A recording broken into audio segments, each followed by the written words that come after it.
Bonjour, bienvenue au lendemain du conseil de ville du 21 octobre 2024. Petite séance, je vais vous dire, là, il n'y a vraiment pas beaucoup de points.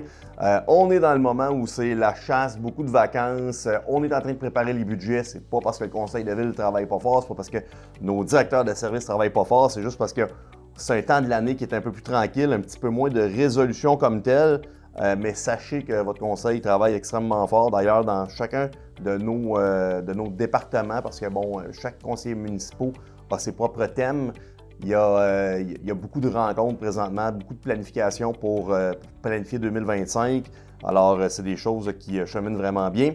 Peut-être vous mentionner que oui, on a eu encore quelques petites dérogations mineures. On a aussi des plans d'implantation d'intégration architecturale. On en a deux. Des affaires quand même assez légères, assez mineures. Cette semaine, je ne vous présenterai pas les statistiques de la construction parce qu'on le fait une fois par mois. Vous voyez que j'essaie de trouver des choses à dire, mais non, mais je vais en trouver quand même quelques-unes.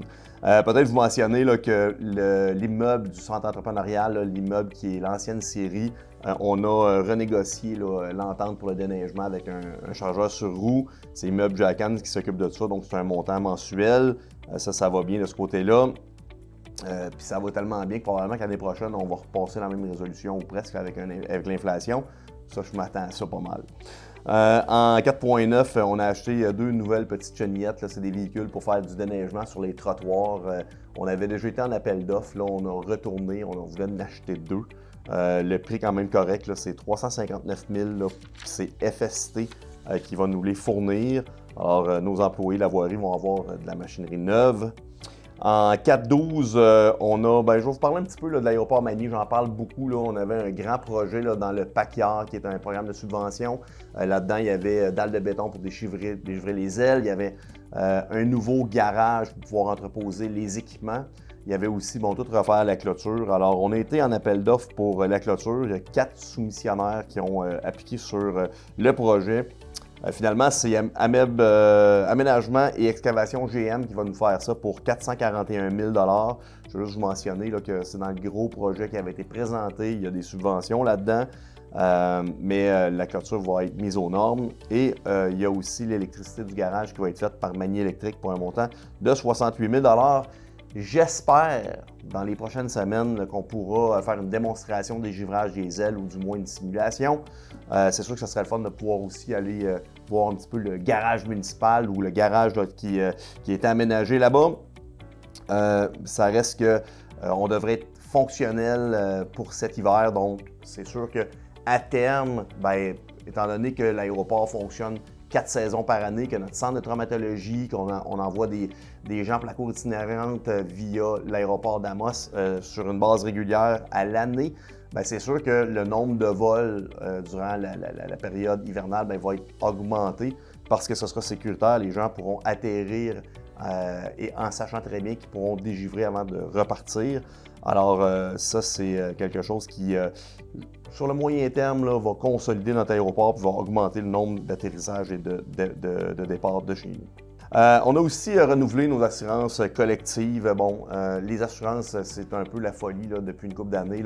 Ça augmente beaucoup, il y a beaucoup plus de demandes. Ça ici, c'est dans le cas, c'est pour nos employés, donc que ce soit les cadres ou les différents syndicats.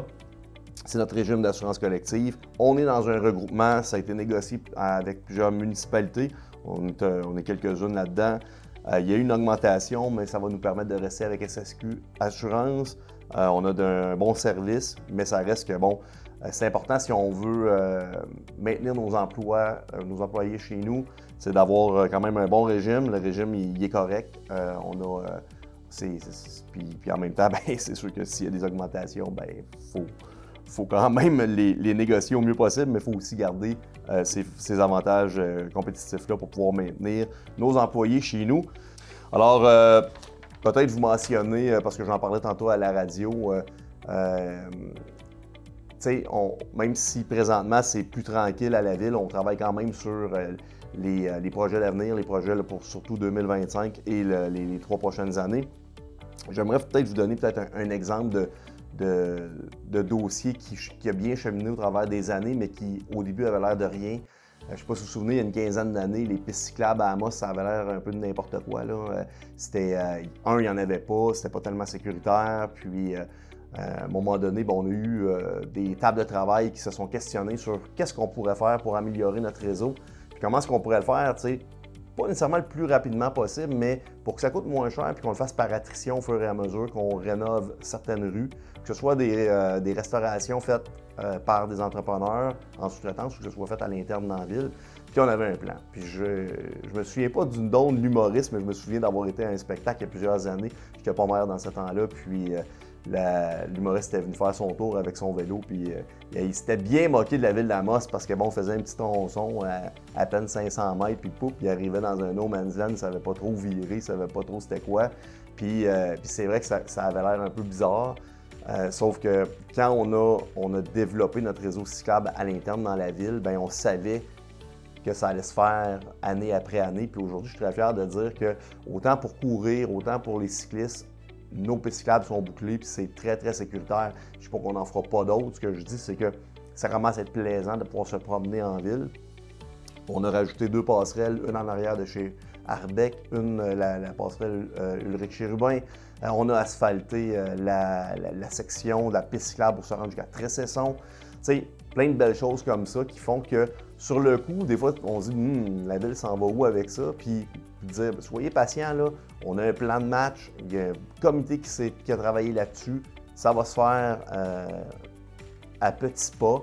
Puis, à petits pas, à un moment donné, on se rend compte que c'est vraiment beau, c'est vraiment le fun, les gens apprécient, puis ça s'est fait en douceur avec notre capacité de payer, je dirais. Alors ça, c'est des genres de projets comme ça qu'on travaille, qu'on ne voit pas nécessairement dans des séances qui sont des fois des résolutions très, très typiques. Là. On ne peut pas décaisser d'argent, 359 000 pour des chenillettes, je ne peux pas faire ça si on ne l'a pas présenté publiquement. Alors, c'est un peu ça le travail d'un groupe de conseillers municipaux, c'est de prendre les meilleures décisions puis de s'assurer qu'on va être en mesure de répondre à nos obligations, puis en même temps, d'avoir un budget d'opération qui nous permette de déneiger, que ce soit sécuritaire, puis qu'on ne monte pas trop les taxes. Fait que je vous le dis, on travaille fort de ce temps-là pour le budget pour l'année prochaine, puis j'ai hâte de pouvoir vous présenter ce qui s'en vient dans les prochains mois. Ça, c'est tout pour aujourd'hui. On se reprend dans 2 semaines.